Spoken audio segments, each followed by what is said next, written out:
जय हिंद दोस्तों। आप सभी का अपने YouTube channel ASK teaching temple में स्वागत है। हमारी सीरीज जो चल रही है UPSI हिंदी PYQ सीरीज, तो आज का यह लेक्चर 2 होगा दोस्तों।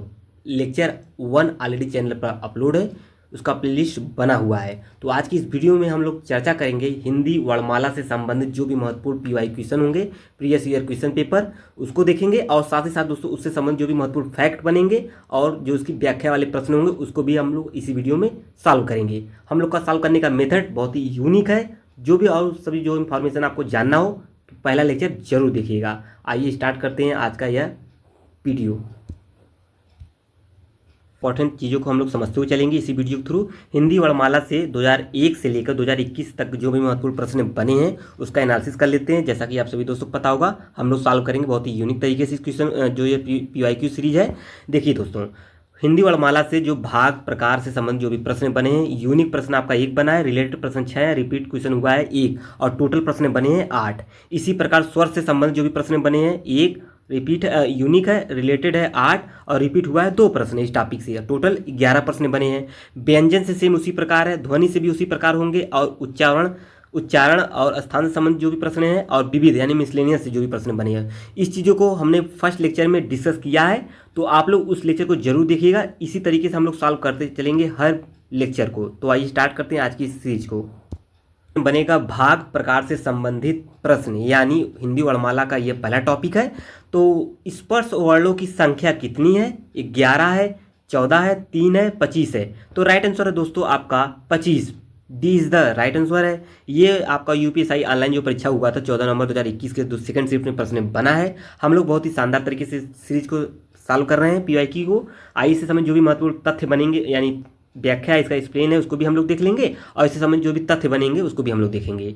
हिंदी वर्णमाला में स्पर्श जो वर्णों की कुल संख्या है 25 है। स्पर्श व्यंजन कंठ है, तालु है, मूर्धा है, दंत है, ओष्ठ है, स्थलों के स्पर्श से उच्चारित किए जाते हैं। इन्हें वर्गीय व्यंजन भी कहा जाता है। और सबसे महत्वपूर्ण जो ये टॉपिक है इसको भी आप लोग देख लीजिए। स्पर्श व्यंजन जो 25 हैं, क वर्ग में कौन आते हैं? कंठ आते हैं, एंड ट वर्ग में मूर्धा आता है और च वर्ग में तालव्य, च वर्ग में तालव्य आता है, त वर्ग में दंत आता है, मतलब दंत से उच्चारण किए जाते हैं, और प में ओठ यानी प फ भ भ म, इस तरीके से जो भी ओठ से बोले जाते हैं उसे ओठ स्वर कहते हैं। ये 25 होते हैं, 5 5 10 15 20 25।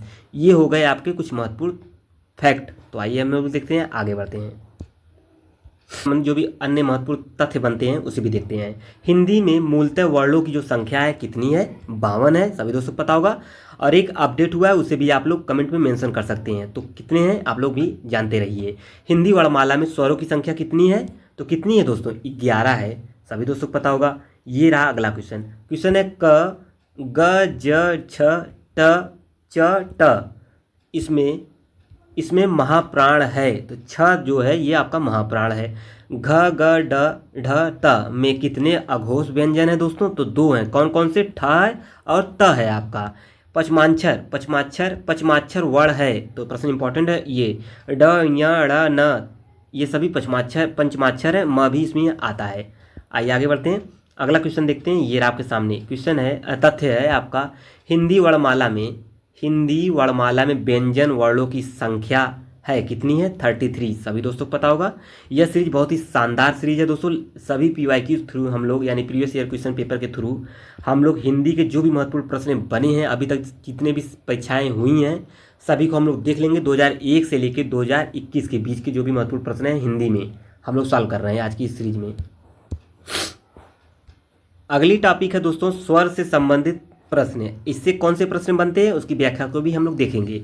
इनमें से किस शब्द में री की मात्रा का उपयोग हुआ है? तो वृष्टि, रिपु, क्रिया, वर्षा, सभी दोस्तों को पता होगा। ए वृष्टि में यूज हुआ है। तो आइए इससे संबंधित जो भी तथ्य बनते हैं यहाँ से देख लेते हैं। वृष्टि शब्द में री की मात्रा का उपयोग हुआ है। वस्तुतः वह वर्ण से री की मात्रा लगी हुई है, जबकि रिपु शब्द में ई और तथा उ मात्रा, क्रिया में ई और आ की मात्रा तथा र का एक रूप लगा है। वर्षा में अ की मात्रा एवं र का एक रूप लगा हुआ है। ये कुछ इंपॉर्टेंट हो गए। टॉपिक से संबंधित जो भी महत्वपूर्ण तथ्य बनते हैं उससे भी हम लोग सॉल्व कर लेते हैं। मुझे पूरा आशा है जो भी मेरे द्वारा चीज़ें डिस्कस की जा रही हैं आप लोग को समझ में आ रही होंगी। आप लोग वीडियो के लास्ट तक बने रहेंगे, सीरीज बेहद ही शानदार साबित होने वाली है। तो बिल्कुल आप लोग वीडियो के लास्ट तक बने रहेंगे। जो मित्र नए हैं चैनल पर, अन्य सीरीज पाने के लिए चैनल को जरूर सब्सक्राइब कर लेंगे। ASK टीचिंग टेम्पल को मैं रिकमेंड कर रहा हूँ आप लोग सभी दोस्तों को। दोस्तों एक बार जरूर ASK टीचिंग टेम्पल को विजिट करिए और इसका PDF पाने के लिए आप लोग टेलीग्राम को ज्वाइन कर लीजिए। इसका लिंक नीचे डिस्क्रिप्शन में दिया है दोस्तों। और वीडियो को लाइक शेयर, आज की सीरीज को लाइक शेयर जरूर कर दीजिए, कमेंट जरूर करिएगा। जिस स्वर के उच्चारण में 2 मात्राएं लगती हैं उसे क्या कहते हैं? गुरु स्वर कहते हैं। एंड नेक्स्ट है संवृत स्वर किसे कहते हैं दोस्तों? ई, ई, उ, ऊ। जिन वर्णों का उच्चारण स्वतंत्र होता है उन्हें क्या कहते हैं? स्वर कहते हैं। सभी दोस्तों को पता है, स्टार कर लेंगे, प्रश्न इंपॉर्टेंट है।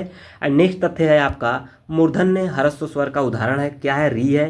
कंठ तालव्य दीर्घ स्वर का, जो दीर्घ स्वर वर्ण का उदाहरण है, कौन है? ए। ठीक है, आइए हम लोग अगले क्वेश्चन के अगले तथ्य की तरफ मूव करते हैं। अगला तथ्य है ए वर्ण का उच्चारण स्थान है तो कंठ तालु है, जैसा कि हमने अभी ऊपर देखा है। एंड अगला है कंठोष्ठ दीर्घ स्वर का उदाहरण है तो औ है, कौन सा है? औ। एंड नेक्स्ट है ओष्ठ दीर्घ स्वर का उदाहरण है, कौन सा है? ऊ है। आगे बढ़ते हैं, अगली आपकी टॉपिक आ गई व्यंजन से संबंधित जो भी महत्वपूर्ण प्रश्न बनते हैं उसे हम लोग आइए देखते हैं क्या है, आइए समझते हैं दोस्तों। कह रहा है ओष्ठ अल्प प्राण घोष वर्ण का उदाहरण है ब भ। 2 ऑप्शन नीचे हैं, उसे भी हम लोग देख लेते हैं। ये रहा दोस्तों प फ, राइट आंसर है इसका डी, यानी आपका फ। आइए देखते हैं इससे संबंधित जो भी महत्वपूर्ण व्याख्या से प्रश्न बनते हैं उसे भी हम लोग सॉल्व कर लेते हैं। ब ओष्ठ अल्पप्राण तथा घोष वर्ण का उदाहरण है। भ आपका ओष्ठ महाप्राण तथा घोष वर्ण का घोष वर्ण। प ओष्ठ अल्पप्राण तथा अघोष वर्ण। फ ओष्ठ महाप्राण तथा अघोष वर्ण का उदाहरण है। तो इसे आप लोग 1 से 2 बार चीज़ों को नोट कर लीजिएगा तो आसानी से चीज़ें समझ में आएंगे। आइए इससे समझ जो भी अन्य तथ्य बनते हैं उसे देख लेते हैं। कोई व्यंजन उच्चारित नहीं किया जा सकता स्वर के बिना, सभी दोस्तों को पता है। संयुक्त व्यंजन का उदाहरण है छत्र छ त्र ज्ञ स्र।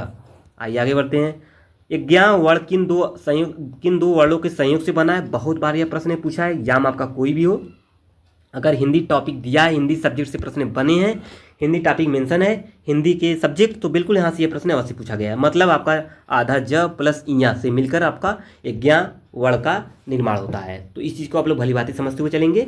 हिंदी शब्दकोश में छ का क्रम आता है, किसके बाद आता है? क वर्ण के बाद आता है छ का।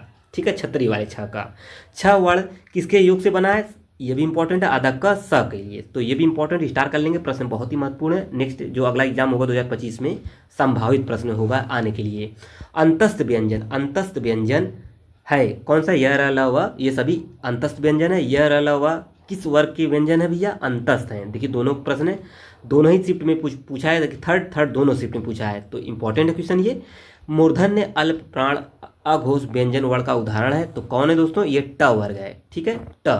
आइए आगे बढ़ते हैं। दंत है, दंत वर्ष अल्प प्राण अघोष वर्ण का उदाहरण है तो त है, कौन है? त। ओष्ठ महाप्राण घोष व्यंजन का वर्ण का उदाहरण है तो भ है ये आपका। एंड अगला है मूर्धन्य महाप्राण अघोष व्यंजन वर्ण का उदाहरण है तो ठ है।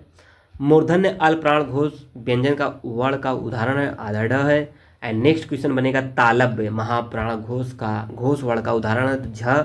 एंड तालव्य महाप्राण अघोष व्यंजन वर्ण का उदाहरण है छ। एंड नेक्स्ट प्रश्न देखिए, इस प्रकार के प्रश्न बहुत ही बार पूछे हैं, हर शिफ्ट में पूछे हैं। कंठ तालव्य, कंठ महाप्राण घोष व्यंजन वर्ण का उदाहरण है तो घ है आपका। दंश वस्य महाप्राण घोष व्यंजन वर्ण का उदाहरण है घ, ध आपका। एंड नेक्स्ट है मूर्धन्य अल्पप्राण अघोष वर्ण का उदाहरण है ट। कंठ अल्पप्राण का है तो ड है। ग ज ख तथा घ में अघोष व्यंजन है, इसमें आपको पहचानना है, तो ख है, ख आपका अघोष व्यंजन है। तो ये होगा कुछ महत्वपूर्ण तथ्य आपके इस टॉपिक से।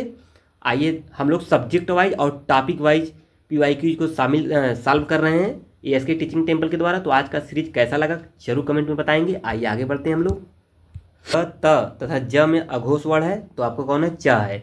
व्यंजन कहा जाता है जिनका उच्चारण स्वरों के वर्णों की सहायता से किया जाता है, उसे ही व्यंजन कहा जाता है। पुनः देख लेंगे एक बार, जिनका उच्चारण स्वरों के वर्णों की सहायता से किया जा सके उसे ही हम व्यंजन के नाम से जानते हैं। ये इस प्रकार के थ्योरी वाले भी प्रश्न बन जाते हैं।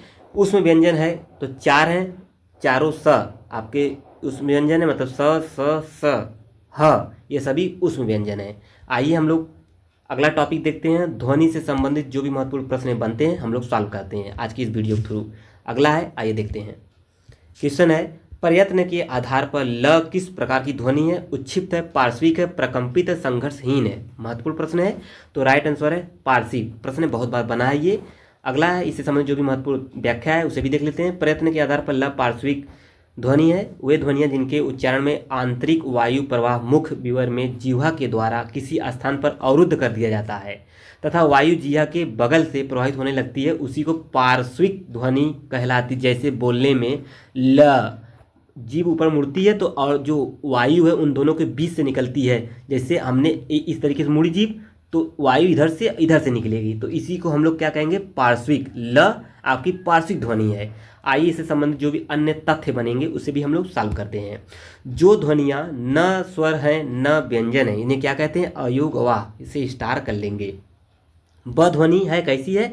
ओष्ठ है। ब जैसे आप लोग ब बोल रहे हैं तो ओष्ठ है, समझ में आ ही रहा हो, प फ ब भ इस तरीके से।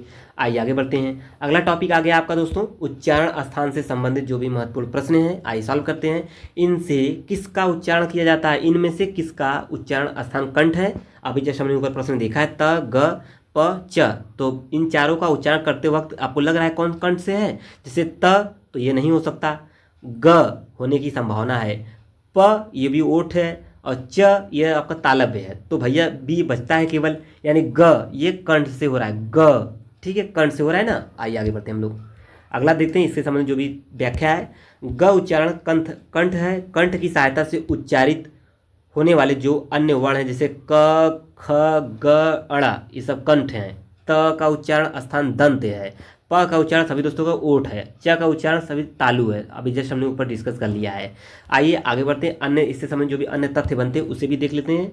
यह सीरीज बेहद ही शानदार सीरीज है, ज़्यादा शेयर करिए और सभी मित्रों को पता चल सके कि सीरीज कितनी शानदार चल रही है। हम लोग PYQ को सॉल्व कर रहे हैं, हिंदी को अभी तो हिंदी सॉल्व कर रहे हैं, जल्दी हम लोग GS को भी सॉल्व करेंगे इसी चैनल के थ्रू। प का उच्चारण स्थान है ओठ है, सभी दोस्तों को पता है। त का उच्चारण अभी हमने ऊपर देखा है दंत है। च का इसको भी हमने जस्ट ऊपर देखा है, ये कैसा है? तालु है, यानी तालव्य है। अनुनासिक, लो भाई अनुनासिक आ गया। अनुनासिक स्वरों का उच्चारण स्थल है नाक और मुंह से। नेक्स्ट बनेगा अगला तथ्य, उच्चारण स्थान दंत, दंत वाला वर्ग है त, मतलब सभी दोस्तों को पता त थ द ध न, ये द से उच्चारित हो रहा है। आगे बढ़ते हैं हम लोग। वर्ग सभी दोस्तों को पता हो, कमेंट में मेंशन कर सकते हैं, ये मूर्धन है। तालव्य अभी जस्ट हमने ऊपर देखा है, रिपीट प्रश्न है। च छ ज, हमने कुछ यूनिक मेथड कैसा है हमारा दोस्तों, जैसे हम लोग पहले ऊपर टेबल एनालिसिस देखते हैं और किस प्रकार के प्रश्न हैं, यूनिक पूछे गए हैं, रिलेटेड हैं और रिपीटेड है और टोटल कितने प्रश्न बने हैं। इन चीज़ों को समझते हुए हम लोग सॉल्व करेंगे तो चीज़ें शानदार और सटीक चीज़ें हो जाएंगी। परेशान होने की कोई आवश्यकता नहीं है, आप लोग वीडियो क्लास तक बने रहेंगे। आज की इस वीडियो को आप जरूर कमेंट करके बताएंगे कैसा लगा लेक्चर है आज का। तालव्य च छ ज ये सभी तालव्य है। स ध्वनि का उच्चारण स्थान है तो कौन है? तालव्य। ऐ के उच्चारण में और की सहायता मतलब ली जाती है, किसके? कंठ की, मतलब ऐ के उच्चारण में कंठ और तालु की सहायता ली जाती है। ढ का उच्चारण स्थान है तो क्या है? मूर्धा है। तो आइए हम लोग आगे बढ़ते हैं, विविध वाले प्रश्न आ गए। आइए हम लोग विविध वाले प्रश्नों को भी सॉल्व कर लेते हैं। इसके सॉल्व करने से पहले इससे संबंधित जो भी प्रश्न बचे हैं उसको भी हम लोग सॉल्व कर लेते हैं। अभी बचे हुए हैं विविध देखते हैं। वर्णमाला की पुल्लिंग अक्षर कौन नहीं है? अ प ई। तो आइए अगला दो ऑप्शन ऊपर हैं उसे भी देखते हैं। ये रहे दो ऑप्शन दोस्तों आपका ऊपर, क्या है? मतलब च ट ज आ, तो राइट आंसर है आपका बी। कौन सा है? ज आ।